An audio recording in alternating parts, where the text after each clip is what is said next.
नमस्कार दोस्तों।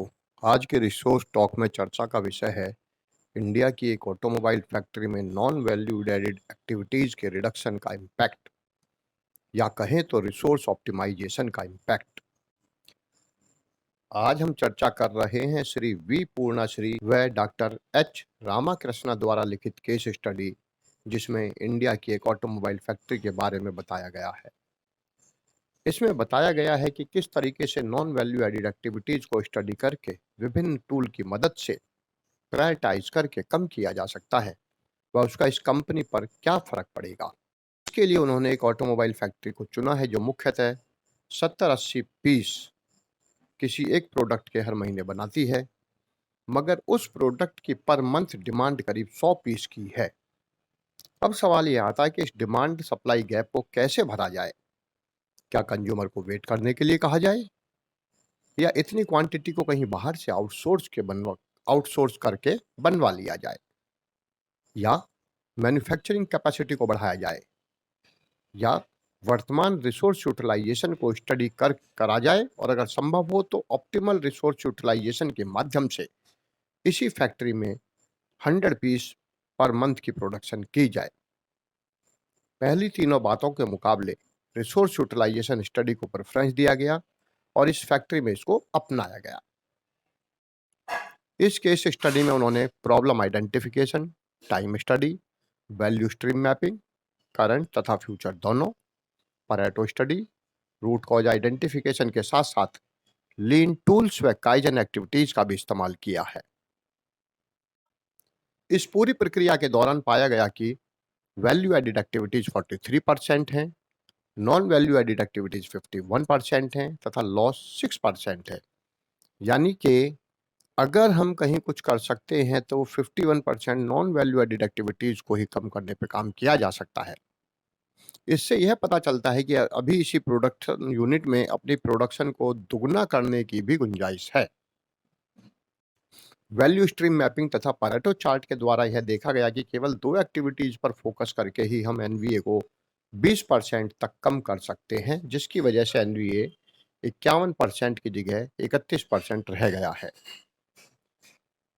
पर पीस प्रोडक्शन टाइम 20% घट गया, यानी प्रोडक्टिविटी 25% बढ़ सकती है। Wastage reduced from 51% to 31%, productivity improvement by 25%, target productivity of 100 piece per month achieved.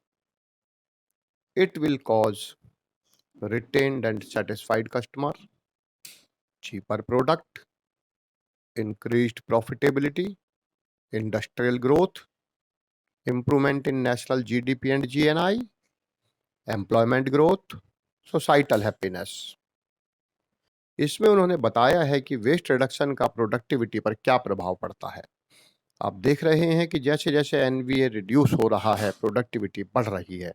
अगर एनवीए को 0 कर दिया जाए तो प्रोडक्टिविटी दोगुने से भी ज़्यादा हो सकती है।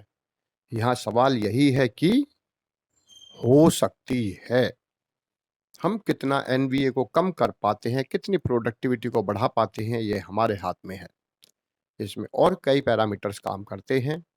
हमें बड़े ही समझदारी के साथ इस पर काम करते हुए अपने संस्थान को, अपने ऑर्गेनाइजेशन को फायदा पहुंचाना है। ऑप्टिमाइजेशन असेसमेंट की अगर हम बात करें, किसी भी संस्थान का ऑप्टिमल यूटिलाइजेशन मतलब सर्वोत्तम उपयोगिता स्तर आइडियल से अलग होता है। अगर हम आइडियल रिसोर्स यूटिलाइजेशन की बात करें तो वो 100% होना चाहिए। Optimal means maximum possible under the current situation. तो उन्होंने सुझाया, हम कितना कर पाते हैं दूसरी बात है। यही बात कंपनी में डिफर करती है, जो किसी भी कंपनी के भविष्य को तय करती है। मगर एक बात साफ तौर पर दिखाई दे रही है कि अगर किसी भी कंपनी को कामयाब होना है, कंपटीशन में आगे बढ़ना है, तो उनको अपने रिसोर्स वेस्टेज को कम करना ही पड़ेगा, यूटिलाइजेशन लेवल को बढ़ाना ही पड़ेगा। इस पर कोई समझौता नहीं है। अगर हम संसाधन की बर्बादी को रोकते हैं तो उत्पाद की कीमत कम होगी, गुणवत्ता बढ़ेगी, निर्यात बढ़ेगा, आमदनी बढ़ेगी, रोजगार के अवसर बढ़ेंगे, लोगों की आमदनी व रहन सहन का स्तर बढ़ेगा, सामाजिक अपराध कम होंगे, इत्यादि इत्यादि। Food for thought. अभी आपने देखा कि एनवीए रिडक्शन या रिसोर्सेज के समुचित उपयोग की वजह से कंपनी की प्रोडक्टिविटी कितनी बढ़ सकती है। इसको देखते ही आंखें खुल जाती हैं। मैनेजमेंट सोचता है कि अब तो हम कंपनी को शीर्ष पर पहुंचा देंगे, मगर क्या यह इतना आसान है? जी नहीं। सभी कर्मचारियों द्वारा इसको मानकर अपनी कार्यशैली में समुचित बदलाव कर लेना सबसे बड़ी समस्या है। इसे चेंज एक्सेप्टेंस कहते हैं। किसी भी व्यक्ति या संस्थान के लिए बहुत डिफिकल्ट होता है।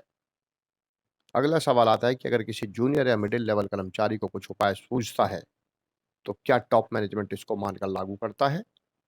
ज़्यादातर नहीं, क्योंकि टॉप मैनेजमेंट को नंबर्स में डाटा चाहिए होता है, जिसकी वजह से जूनियर लेवल कर्मचारी अपनी बात को सही प्रकार से रख नहीं पाता है। तो रास्ता क्या है? क्या जूनियर लेवल कर्मचारी को केवल सोचते ही रहना चाहिए, कुछ करना नहीं चाहिए? अपनी क्रिएटिविटी को ऐसे ही मर जाने दें, केवल यह सोचकर कि यहाँ तो बहुत सुधार की गुंजाइश है मगर कोई मेरी सुनता नहीं? आप सभी से अनुरोध है कि कृपया आप इस विषय में अपने सुझाव भेजें कि क्या जूनियर लेवल कर्मचारी को मन में सोचकर रह जाना चाहिए, या किसी तरीके से वो अपने कंपनी के देश व समाज के हित में अपनी इनोवेटिव सोच को अप्लाई करके कुछ परिवर्तन ला सकते। आप अपने सुझाव मेल द्वारा में ईमेल आईडी info@resourcecouncil.org या व्हाट्सएप नंबर 9650328287 पर भेजें, ताकि सभी के सुझावों को इकट्ठा करके इस परिवर्तन को लाने में मदद की जाए। अंत में एक बात कहना चाहूँगा, only knowledge is not the power, knowledge with action is power. Optimally utilize the resources for personal, organizational, national and societal interest. अगर आपको यह वीडियो पसंद आया है तो लाइक करें, कमेंट करें और शेयर करें। आने वाले समय में इसी तरह की और रिव्यू पाने के लिए कृपया इस चैनल को सब्सक्राइब करें और बेल आइकन को जरूर दबाएं, ताकि आपको नए वीडियो का नोटिफिकेशन समय से मिल पाए। इस वीडियो को यहाँ तक देखने का आपका धन्यवाद।